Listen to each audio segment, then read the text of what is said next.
প্রিয় শিক্ষার্থীরা, আজকে আমি তোমাদের ইংরেজি দ্বিতীয় পত্রের ট্রান্সফরমেশন অফ সেন্টেন্সের যে কোনো ডিগ্রি থেকে কীভাবে সুপারলেটিভ করতে হয় তা শেখাবো।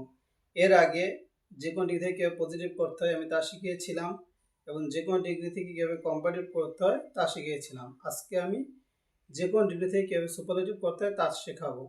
দেখো, যে কোনো ডিগ্রি থেকে সুপারলেটিভ করার মেইন নিয়ম, দেখো যে কোনো ডিগ্রি থেকে সুপারলেটিভ করার মেইন নিয়ম হচ্ছে যে প্রথমে সাবজেক্ট, তারপরে ভার্ব, তারপরে দা বা ওয়ান অফ দা, দা বা ওয়ান অফ দা, তারপর ডিগ্রি সুপারলেটিভ ফর্ম, ডিগ্রি এর সুপারলেটিভ ফর্ম,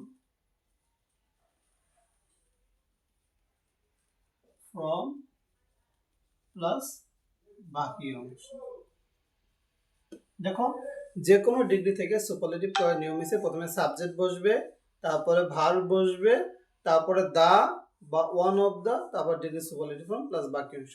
আমাকে এইটাই জানতে হবে যে কখন দা বসবে, কখন ওয়ান অফ দা বসবে, কখন আমি দা বসাবো, কখন আমরা ওয়ান অফ দা বসাবো, এটি আমাকে জানতে হবে। আর সব ক্ষেত্রে একই রুলস।